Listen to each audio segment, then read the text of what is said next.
New York City did not begin as New York. Before the skyscrapers, before Wall Street, before Broadway and Times Square, there was New Amsterdam. The year is 1660. At the southern tip of Manhattan Island stands a small but ambitious colonial settlement. Wooden houses cluster along muddy streets. Windmills turn slowly in the distance. Ships crowd a busy harbor filled with sails, ropes, and shouted orders. This is a frontier town, rough, multicultural, and driven by trade. Within just 4 years, New Amsterdam will disappear from the map. A new name will take its place, but its spirit will never truly vanish. This is a tour of New Amsterdam, before it became New York.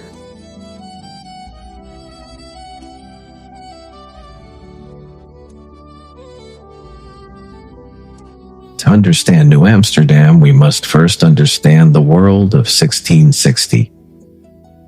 Europe is locked in fierce competition for global power. Empires rise not through armies alone, but through trade. The Dutch Republic is at the height of its golden age. Its merchant fleets dominate the seas. Amsterdam is one of the richest cities on earth. The Dutch believe wealth flows through commerce, not conquest. Across the Atlantic, the New World offers opportunity. Furs, timber, land, and strategic harbors. And few locations are more valuable than the island at the mouth of the Hudson River.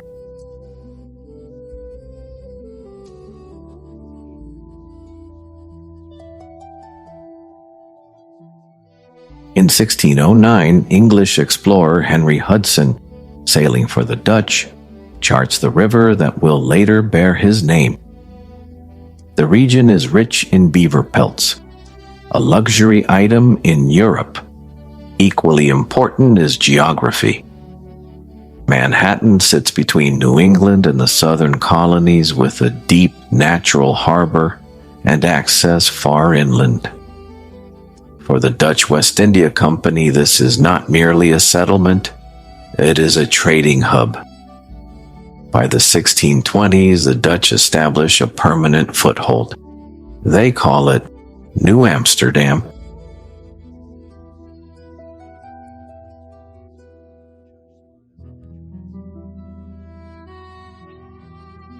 By 1660, New Amsterdam is still small, perhaps 1,500 people, but it is growing.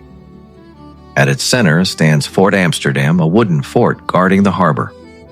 Houses are built of wood and brick, with steep roofs and narrow windows. Streets are unpaved. After rain, they turn to mud. A wooden defensive wall runs across the northern edge of the town, built to protect against possible attacks. That wall will one day give its name to Wall Street. Outside the town lie farms, forests, and native lands. New Amsterdam is not beautiful, but it is alive.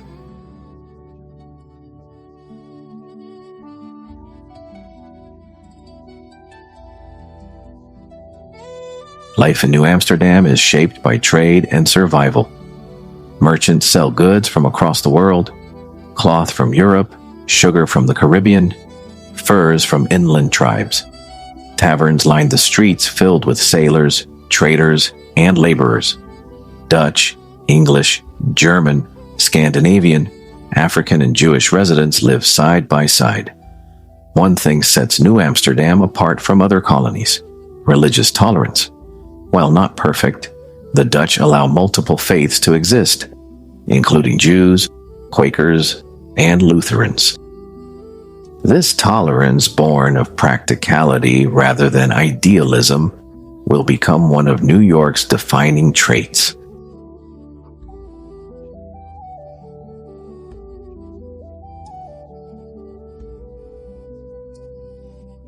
But New Amsterdam's story is not one of freedom alone. Enslaved Africans are a significant part of the colony. They build roads, construct buildings, work farms and docks. Some are owned by the Dutch West India Company, others by private settlers. A small number gain partial freedom, owning land north of the town, but true equality does not exist. The foundations of New York are built in part on forced labor. This reality cannot be ignored.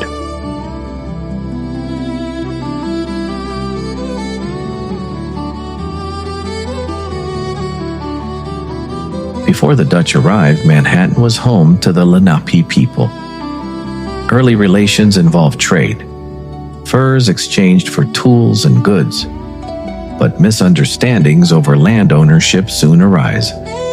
The Dutch believe land can be bought and owned permanently. The Lenape do not share this view. Tensions lead to violent conflicts, raids, and displacement. By 1660, native presence near New Amsterdam has been drastically reduced. The cost of expansion is high and unevenly paid.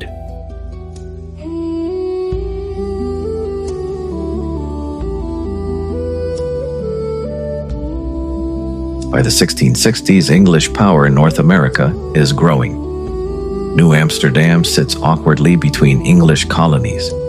In 1664, English warships arrive in the harbor.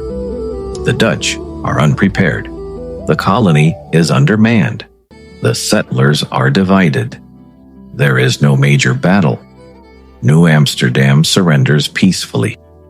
The English rename it New York, in honor of the Duke of York. Just like that, New Amsterdam is gone.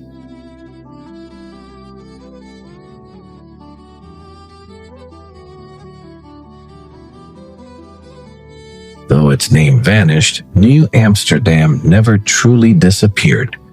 Its legacy lives on, in trade, in diversity, in tolerance, in the shape of the city itself. New York was not born English, it was born Dutch, a small trading post on the edge of the world that grew into a global city. This was New Amsterdam in 1660, before it became New York.